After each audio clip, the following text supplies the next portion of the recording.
if you can come take your seats, preferably right up the front so that the writers know that you love them.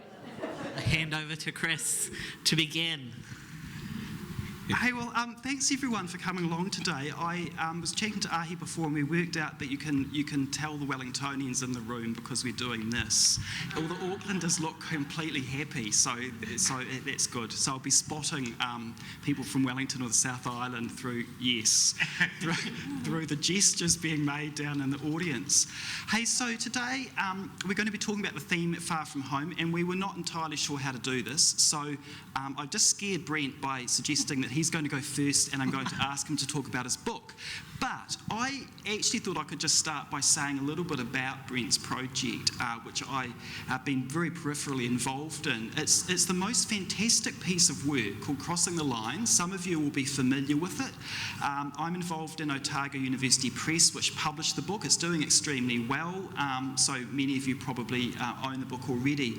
But one of the things that Brent has done in this book, which is really astounding, is that he's got to know a number of men who were involved in the Kiwi Concert Party in World War II and got to know them really well. And what's emerged out of Brent's work with these men is a really rich account of their time during the war, their friendships, their performance, and the relationship between those things. Those men have sadly passed on since Brent interviewed them, but Brent has here a really wonderful legacy to their work.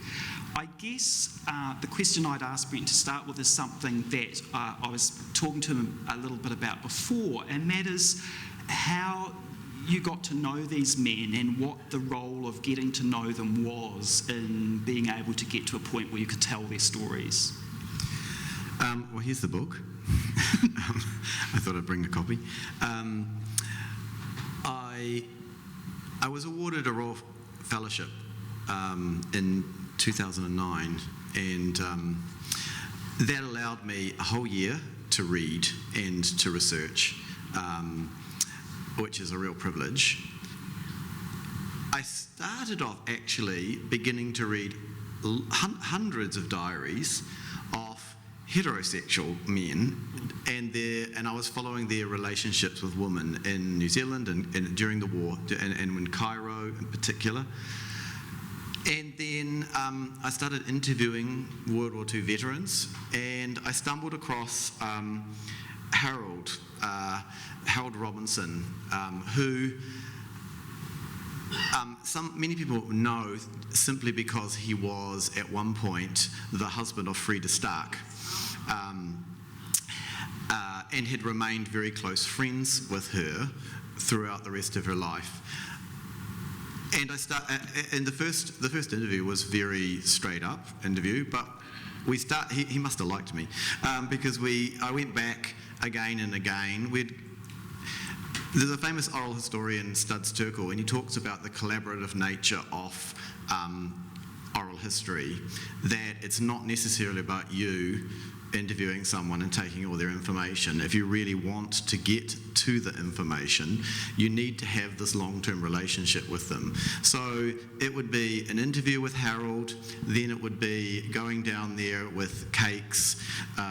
He loved little gâteaux and things, very camp kind of things to eat, and we would socialise, and I'd go down for a couple of hours, and then the next time go down for a couple of hours, and then we'd have another interview. And gradually he opened up and brought out photos and more stories.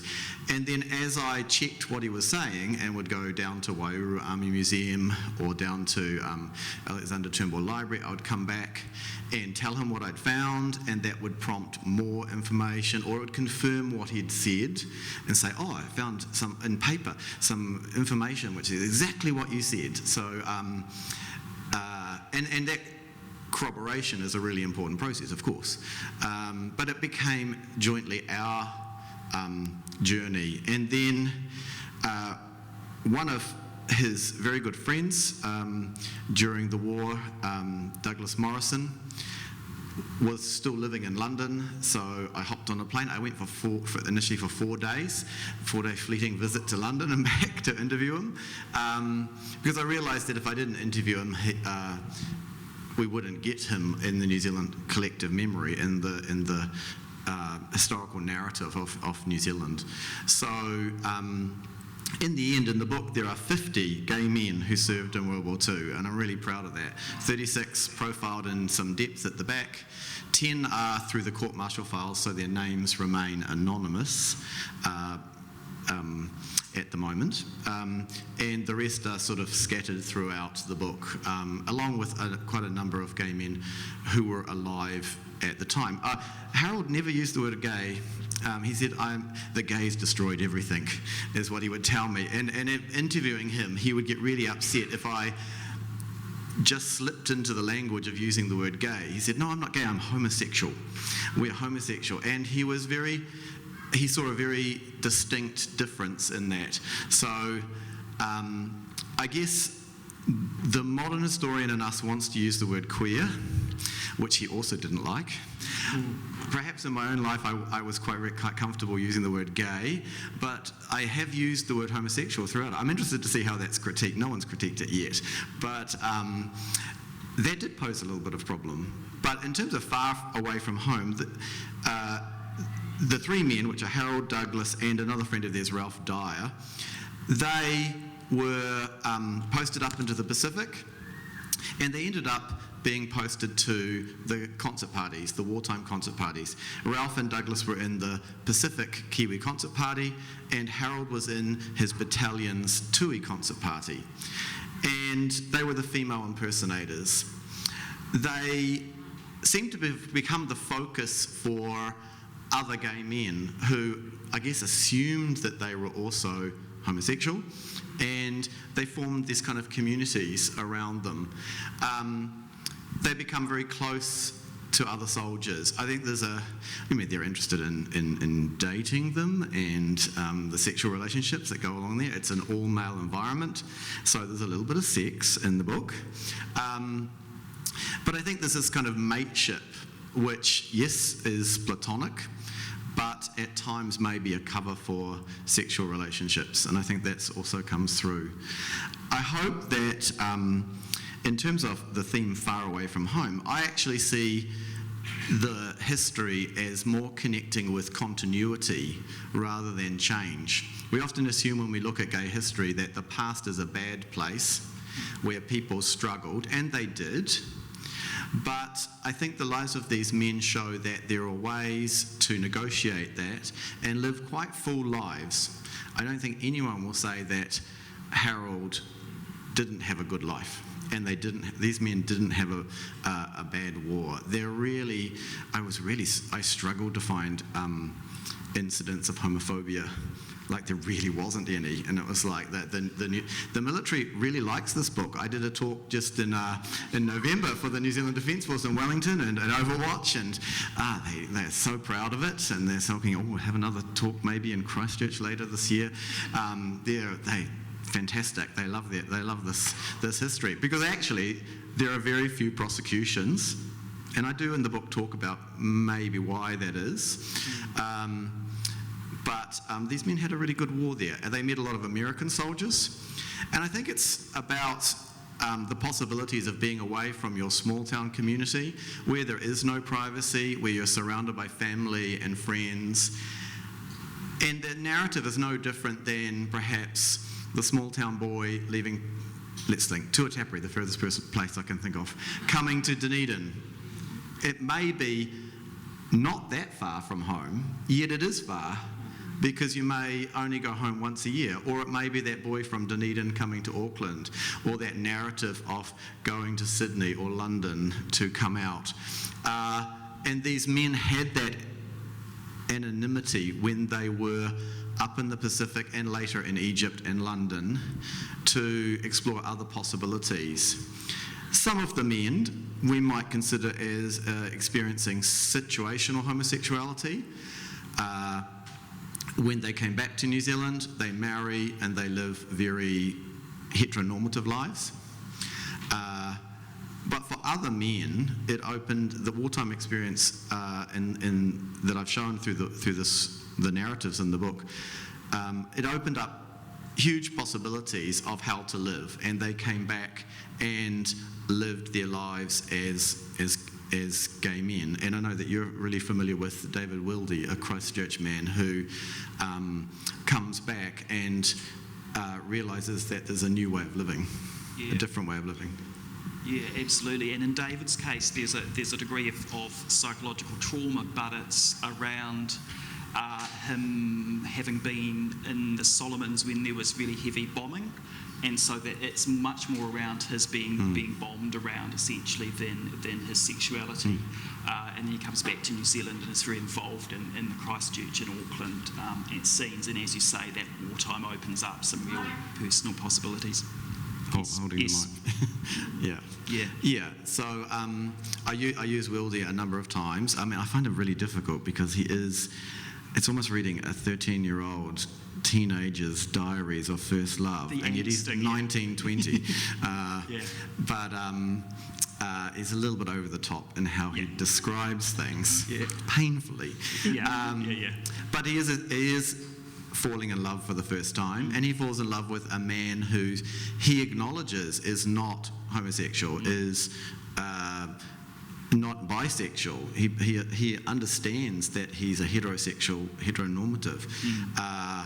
Doesn't stop him falling in love, and it doesn't stop them having sex. But quite a lot of it. Yeah. But there's no possibility of that relationship continuing. Harold has a very close friend, Bob Murphy, whose nickname was Spud because he comes from Oakuni. They get together as a couple in Norfolk Island. Harold was the Batman for Sir John Marshall, who later becomes Prime Minister of New Zealand, and a very conservative Prime Minister at that. So I'm not sure how he coped with a cross-dressing Batman. A Batman is your the officer's servant who dresses him, makes sure everything the day is running really well. And they form quite a close relationship throughout the Pacific campaign, and they find ways to go off together. While everyone else goes to Namia, they head north and go camping. They try to have their relationship continuing back in New Zealand, but the pressures to conform, I think, were too much for Bob, and he ends up marrying as well. But while they're away, far away from home, going back to our theme, there are these possibilities that open up. And just as they are today, you know, one of the themes of queer history is urbanisation, one of the historical forces which allowed queer communities to happen. You know, you came to Auckland, you found this alternative community simply because we're living in an urban environment. And it's no different, I guess, in the war in terms of meeting people being away from home. What a perfect place to end, Brent. Not to say we're not going to come back to you, though. Okay, well, let's move along. I'd like to introduce now Marolyn Krasner, who is going to talk about the radicals. And as Brent's been speaking, I've been sneaking a peek of the blurb on the back of her book, which involves probation, someone being on probation for assaulting homophobes. So that's a good place to start. Marolyn, tell us about that. Thank you. Kia ora, everyone. So this is my book, The Radicals, and I was going to start talking a bit about the theme, and I was born in the States, and I lived there for 27 years, and then I moved to Japan and met Ruth, who's my wife, and we came back, and I've lived in New Zealand since 2003. So this book, I think, kind of represents part of my observation of the U.S. from afar. It really kind of was born in 2016. I was writing a book about, writing some random short stories about people behaving badly, and I wanted to explore you know, when you're in a queue or whatever and someone's giving the person behind the counter a hard time, I wanted to explore, you know, what kind of day that person was having. Why were they giving that person a hard time? What kind of person treats people badly and behaves badly? So I guess that was maybe it had to do with the election, running up to the election in 2016. I don't know. I wanted to offer some empathy to people who, you know, are a bit shitty on a daily basis. And so then the election happened in 2016, and that really upset me, obviously. And I started to write a character who, I write this character based on, you know, my father, so that part, and I don't have that little blurb in the book that says characters are not based on real people. So, so he, you know, he's one of those people. He was like a Bernie bro, and then he turned into a Trumper, and so, and I was, we're estranged, and I was stalking him on Twitter and reading his Twitter, and it was insane what he was saying, and so I wanted to write that character, and then I wanted to write the polar opposite of that character, because good fiction, you have to have conflict. So I wrote this radical feminist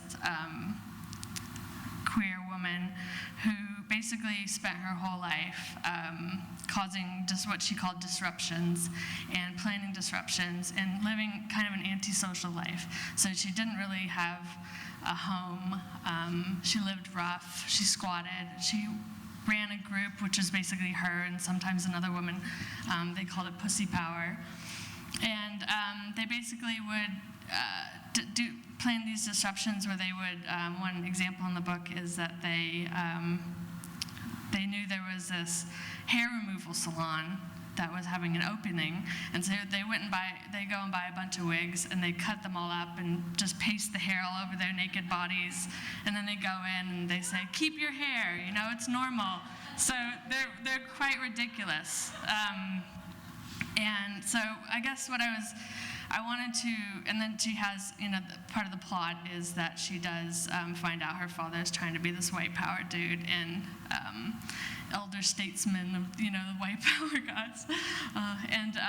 So it's just a ridiculous, now that I'm explaining it, I know it's ridiculous, but now I'm telling all of you, but this is actually happening in the world right now. It's always happened. It's just, I think right now, especially with what happened a few weeks ago in DC, that is this guy. And so I wanted to explore that. How the hell does that happen? So I don't answer that question in this book, really, but I wanted to explore it. So it's a very personal book, but at the same time, it's totally fiction. So you know, I am every character in this book is part of who I am because it came out of my brain. But I think writing this book really did allow me to explore lots of things that I hadn't explored in depth. And I know it's called Far From Home, and I do live far from home, but American culture dominates so much that it is easy to not feel like I'm far from home if I allow myself to read the news too much.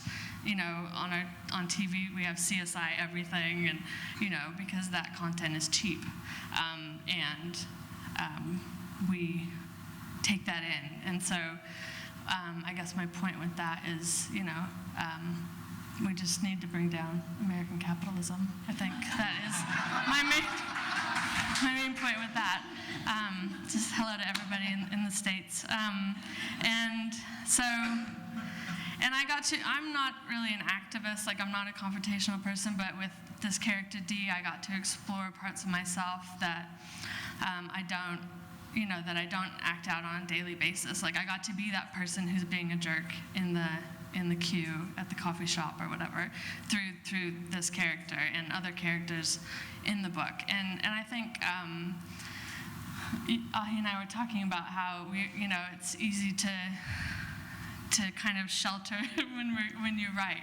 And I think I am so happy to be able to be a writer and to have my own mind that I'm always at home in, and to explore worlds in my brain, which might make, I exclude members of my family sometimes if I'm having conversations with these characters. But I feel very grateful for that because I am far away and it has been hard. But I came here by choice, so I had that is my story. So I was able to make a choice to come to New Zealand and immigrate here and get citizenship. And I realize that's not a privilege that's allowed to everybody in the world. So yes, I'm babbling now. But yeah, so I think being far away does allow you to have perspective and objectivity, and I think that is something that I have to recognize that in the work that I make, I want to explore that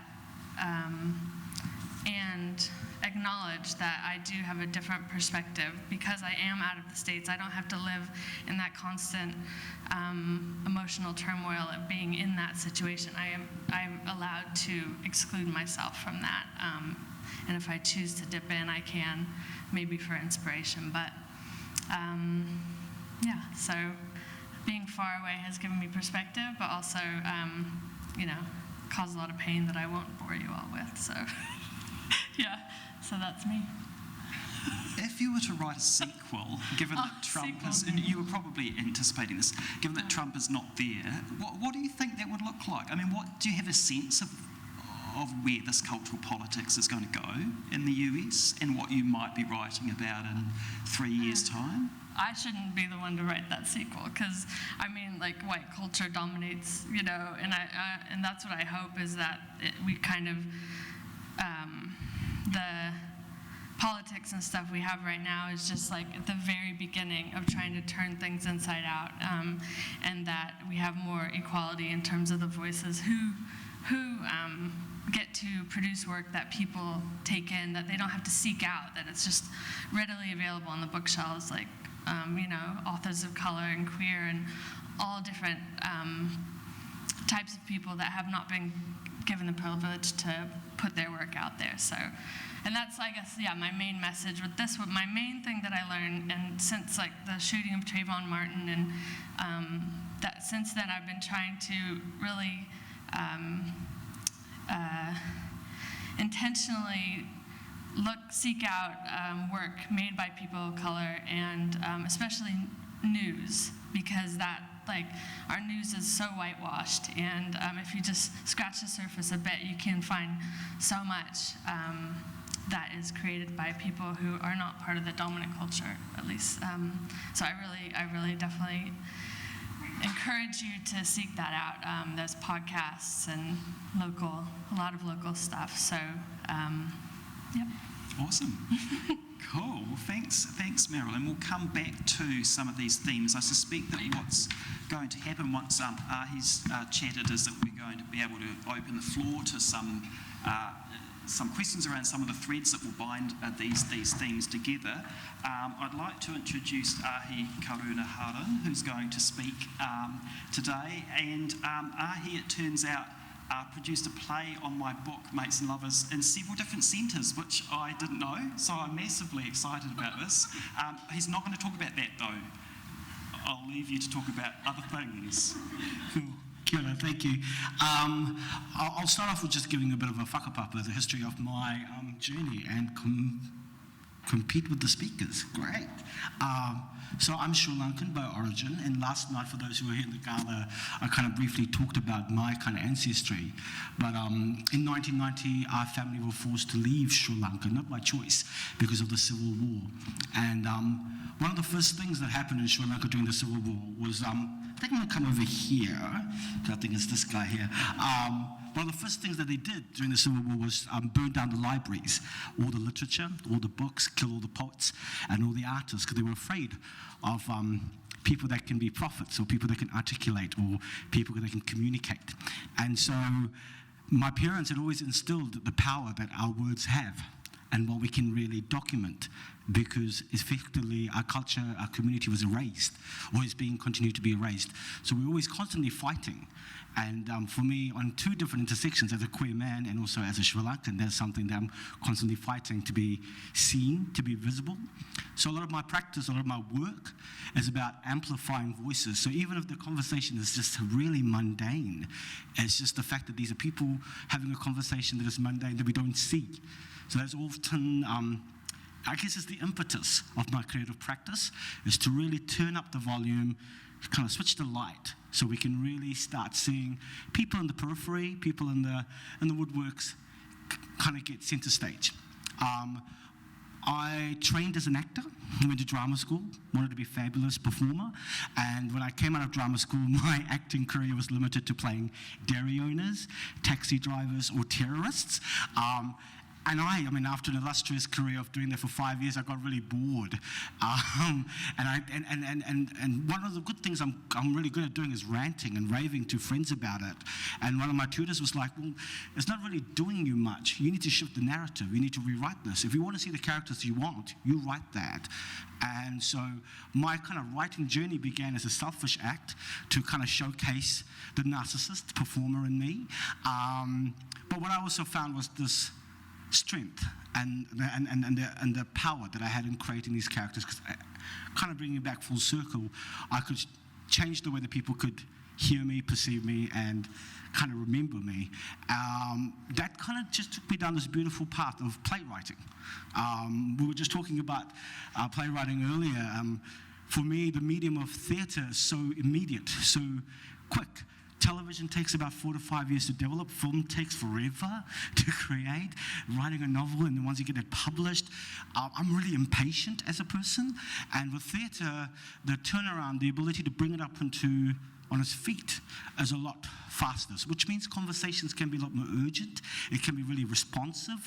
It can be very much reflective. And I guess my artistic whakapapa, or if I look at all my works, there's these recurring motifs, which is always about home, longing for home. And I think that's because, you know, my family left home, and also in my teens, I kind of had to leave home because of the way that my family kind of couldn't come to terms with my sexuality. So in a way, effectively, I feel like I've been forced away from home. And I think, as much as I think, you know, it's often when dramaturgs or script advisors look at your work, they're like, oh, there's this recurring motif of people in foreign places getting lost. And I keep thinking that I'm creating these different radical worlds, different genres and forms, but the story still keeps centering back to this longing, wanting something, or trying to recreate something that is erased. About 10 years ago, 2015, 6 years ago, I went back to Sri Lanka after being away for 25 years. And I talked about this last night at the gala. It was a really strange feeling for me because my mother's village was wiped away by the tsunami. So this idea of going home that doesn't kind of exist was a really strange feeling, but also a really interesting feeling, because what it meant is that I could create the home for myself to kind of keep moving forward. And this power of imagination, the power of being able to kind of create something or recreate something, I guess has been something that I do with my act of writing. So that's kind of like my kind of creative whakapapa in essence. My works, my first play was called The Morning After, so that's kind of based on what I just talked about, a young New Zealand Sri Lankan who's going back home to a village that's no longer on Google Maps, and how he kind of reconciles his past with that. My second play looks at the history of tea plantation workers, and this idea that forests and greeneries had to be cut down in order for a commodity to be commercialized. And this idea that what do you have to lose to gain something? And then my most recent play, My Heart Goes Tarak Tarak, looks at a young kind of romance that's kind of building in the 70s in India. And that's also my first work where I kind of put two brown men on stage in a romantic relationship. And that took almost 10 years of being able to warm up a community that's not as, I guess, as open-minded or as ready as, say, some of our other Western audiences or communities can be. And that's not to say that my community is oppressive or fashioned, it's just that it takes a lot longer. And then, of course, my more recent work that I'm working on is called A Mixtape for Melodies, which is, in a way, a hybrid of all my works. And one of my things that I'm trying to explore at the moment is how do I flip structure? I feel that often at drama schools and training institutions, we're given rules of how stories can be told, and I want to understand those rules, but I'm also really interested in taking, forms and concepts that really break the idea of how narratives can be presented. I remember in one of my writing class, someone talked to, because I'm obsessed with soap operas. I love watching a good soap opera because it had multiple narratives. So films like, or even hyperlink cinemas like Magnolia or Shortcuts, I'm really drawn by it because it gives a multiplicity of voices. And I think that's what it is. When you're deprived of a space to speak, when you get the mic to speak, you just speak forever and ever and ever. And so often, my first advice from script advisors when they look at my work is like, oh my God, there's too many things, too many ideas in here. This is like 10 different plays. But I'm like, if I don't get the time to speak, if I don't say all of these things now, I don't know when I will, because I'm always worried that I'm not going to get that opportunity. Age has now made me a lot more subdued. I do realize that there is time. I can still keep making that.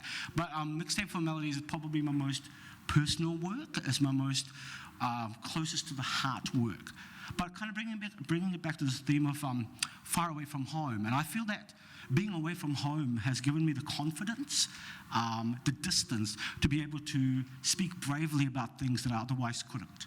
I don't think I can say the things that I am saying. I don't think I could have this conversation back home in my country without fear of persecution for myself or for those loved ones. So I think, for me, whilst I'm driven by this need to keep longing for a home, I can only speak about home by being away. When I was in Sri Lanka, my works were about New Zealand. And when I was in New Zealand, my works were about Sri Lanka. So I think the grass is always green on the other side, but there's also this, I think there's an alacrity, a sense of clarity that really comes through when you can be away from all that noise that kind of triggers or kind of keeps you kind of a little bit messed up. But yeah, that's pretty much me. Thank you.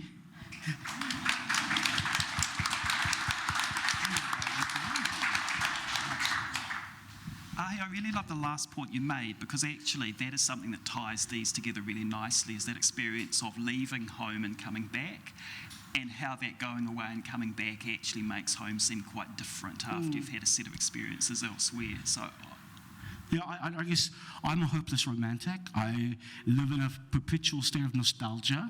Everything was so much more rosier. And when I kind of go back, I question how reliable my memory is, because I think we do keep refining the versions of our past. So every time I keep going home, like, I'm sure that lake was a lot deeper. Or have I grown so much? Or I'm sure that room was a lot more, tighter. But yeah, there's something about, for my creative juice, for me to constantly keep this engine working, it's nice to have a reference point, but also acknowledging that the way that I refer to that, or how I see that, my lens will keep changing by what has been informed in my life experience. Yeah. Awesome. I was just wondering, is there a free-floating microphone by any chance for anyone in the audience? We've got a certain degree of length on these, but... This is massive. I can be that. Yeah. Oh, awesome. Thanks, Sam. Sam will come to you with a microphone if there's anything you'd like to just chip in or ask any of today's presenters or anything like that.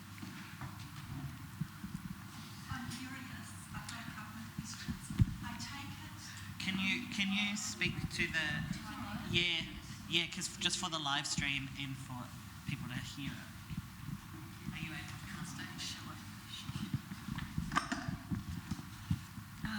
I've got a couple of questions. One's just a clarification. John Marshall's valet come person person. When you talked about camping, you weren't talking about them camping, were you? Oh no, they were camping at White Wings, which is an area of Norfolk Island. Thank you. But I'm sure he did a lot of camping. Yes, no, I was just curious about John Marshall, really. But the other question was, you talk about gay soldiers, and I take it that New Zealand women weren't soldiers at the time, but did you come across any experiences around women who had roles, nurses, doctors, whatevers, around battles and around battlefronts or camps or whatever? I did look briefly at could I find stories, and I actually couldn't, and that disappointed me a little bit.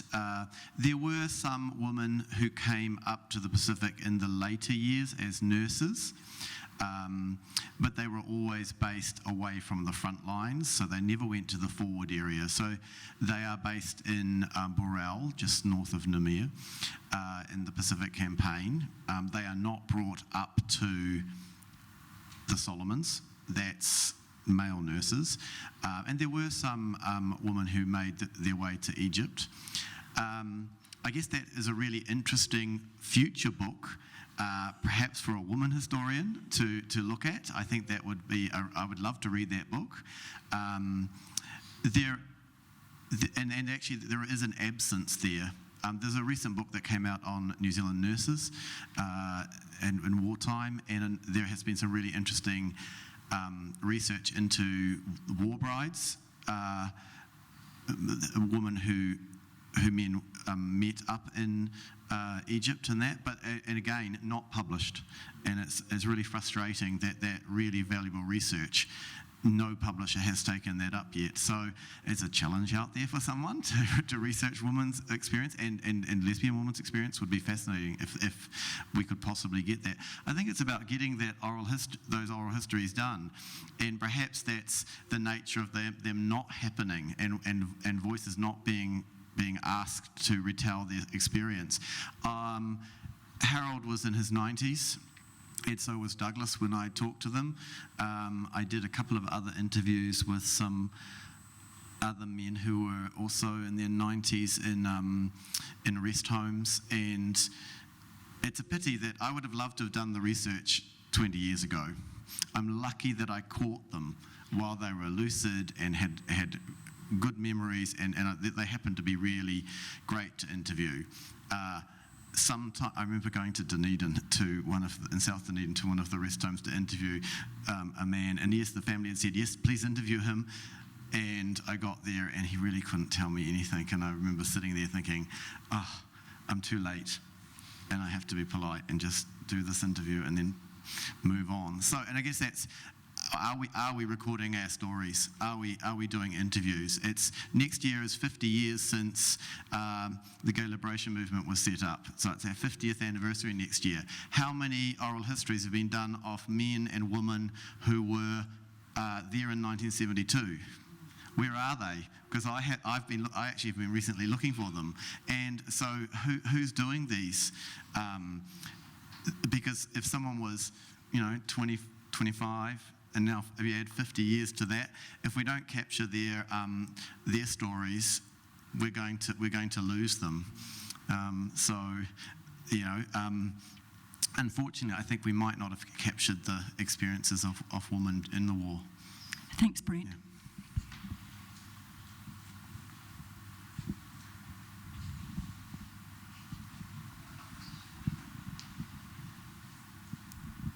Thanks, Sam. Another question for you, Brent. You mentioned in the bios in the back of the book 10 unnamed, I think, and you mentioned in terms of them, of court-martials. Yes, yeah. I was just wondering, but also you talked about how evidence of homophobia had pleased the army. I wondered if the court-martials were in any way related to such things. And the other thing, I wonder if you could also talk about, you said they're unnamed for now. And I just was interested in that comment. Okay. Court-martials are sealed for 100 years. I applied to the Judge Advocate General and I was declined.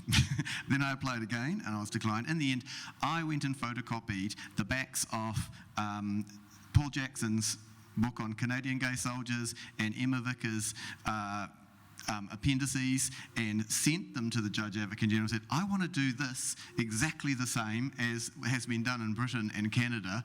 Please, can I have access to the court martials? And I did get access. They are not computerized. There is no central file. You simply have to sit there and open each folder and read through the information, and that might just be, AWOL, absent without leave, or it might be found drunk. And so I spent a couple of years looking for files, and I was, looking, where are the homosexuals, where are the gay soldiers? There are 10. There are 10 prosecutions that have survived in the Judge Advocate files. Having said that, there is an absence of files. There are very few files from the Pacific. So where are they? Were they destroyed? Were they not brought back? There is a large file from Māori, but very little from Italy. There are more files for the Air Force than there are for the Army. Surely the Army's much larger. There should be more prosecutions. So our record keeping has not been good at what survived.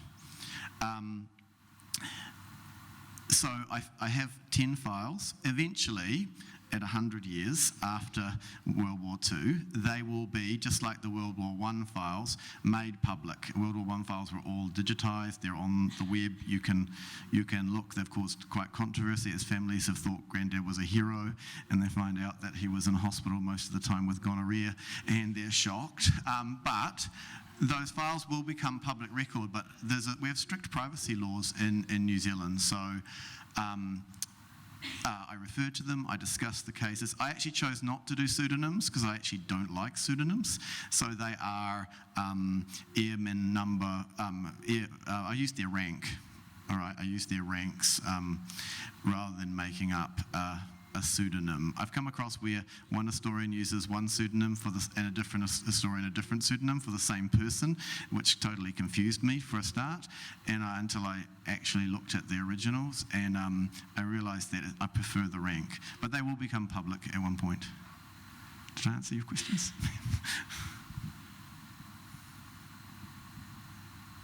While we're sort of on that, asking for a friend, it is actually genuinely friend, it's not me. First World War, court-martials, is there anything? Do you know? I found 3 men who I use as footnotes. Yeah. And that's what I found. Yeah. So it's interesting. So maybe perhaps the military forces far from home were more pragmatic. It was a citizens' army. It was total war. So every man had to serve.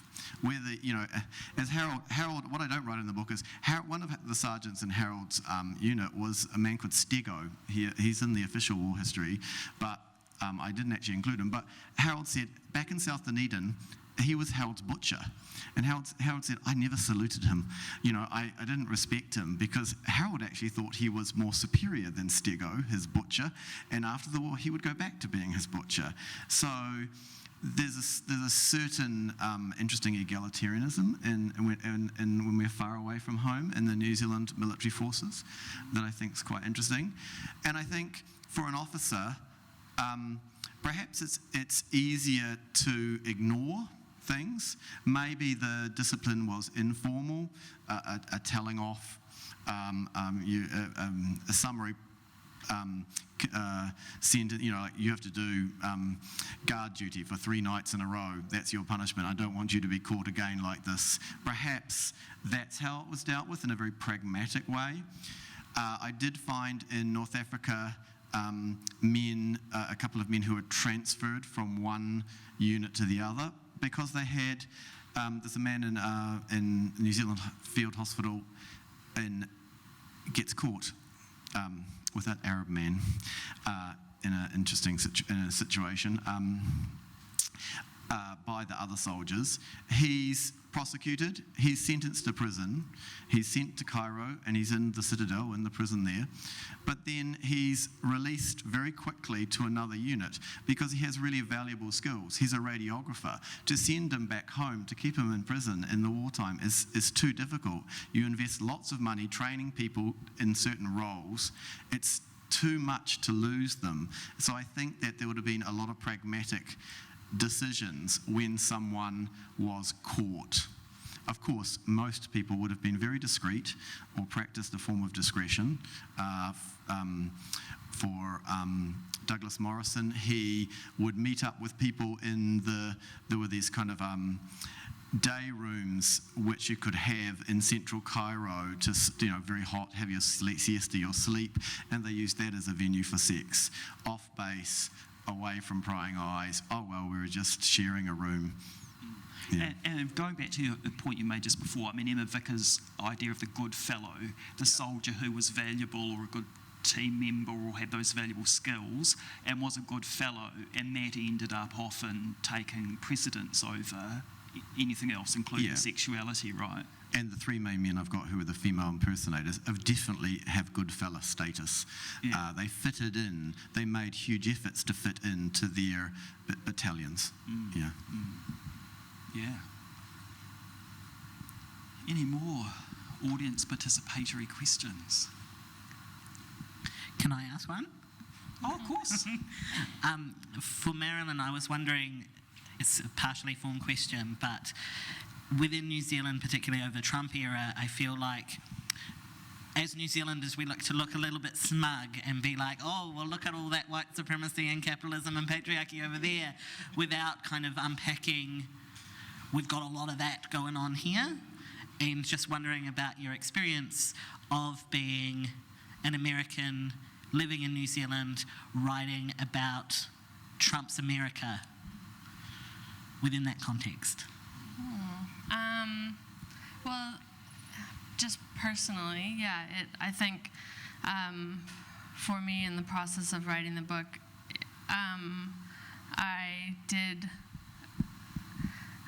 I looked at closer to home and what was happening, what is happening every day. And, my kids, our kids are Māori, and they went to Kohanga, and I think just that, being kind of having a glimpse into another culture and being within that environment, being able just a little bit just to look out at the wider world. And New Zealand is quite separate. And I live in Palmerston North. And if you're testing that, then just ask yourself why. And there's 190 cultures represented in Palmerston North, but it's not like at the surface. There's a festival of cultures, and a lot of the MCs are Pākehā, and there's some eateries. But I think in Western culture and cultures dominated where English is the first language, spoken, then we have a lot of work to do to ensure that, English is fine, but we need to ensure that people of all backgrounds have their space. And, white people, we just need to quiet down a bit sometimes. So that's my main, and that, I think, hopefully that answers your question. I was hoping to take a world view. That's what happened to me, Thank you. We've got time for one more. Oh, excellent. And is your book available on podcast? Yes. I made my book into a podcast, so if you like to listen to books, my main character is quite anti-capitalism, so I give away a lot of books, and but they are available at Unity and the Women's Bookshop, and it's a podcast, so you just look up my name and you'll find it. Thank you. Yeah. Does that make it the first lesbian fiction written in New Zealand that's podcast? I don't know. I don't like labels. No. Thank Thank you. I had a question for you, and it's just kind of fuzzy in my head, but like, how long were you back in Sri Lanka, and how, if you said you did some writing about New Zealand, like, could you just talk about, did you think of, like, were you inspired to write things that you hadn't thought of before because you're in Sri Lanka? Do you know what I mean? Yeah, I guess, like, for me, when I planned to go to Sri Lanka for 4 weeks. It was going to be a research in the tea estate, so I could write about that, but I couldn't do it. But all I was thinking about was the 90s, being in Wellington. I don't know what that was about, because something about that space was triggering a different memory. And I think it's about something about the language, because suddenly, like in New Zealand, English is the dominant language, so my brain is constantly forced to like keep up with that. And so when I was in Sri Lanka, and everything was in Tamil and Sinhalese, and so then the English vernacular just seemed like such a minority there. And so there was like a really interesting place to kind of put yourself where you're not the dominant voice. And so there's something about that really shifted my imagination. I was able to say things a little more clearly there than here. Yeah, I don't know if that, does that make sense? Yeah.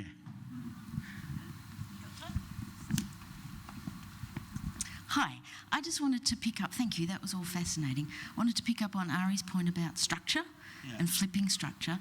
And I wondered whether being away from home or writing queer lives particularly changes how all of you think about how you write, what you write, how you structure things, what form you use, what language you use. Absolutely, and I just realised that when I was talking about structure earlier, I kind of got lost in my thought. I never finished the sentence.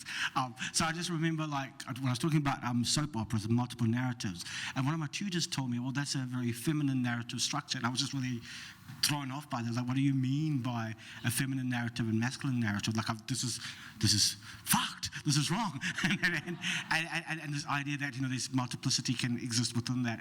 And of course, I'm like, let's change the terminologies. I'm sure we can find out other ways to work with it. But I look at a lot of my kind of Indian and Sri Lankan mythologies, like the Ramayana and the Mahabharata. That these are epics where multiple strands kind of come through, and it's this hybrid of weaving stories together.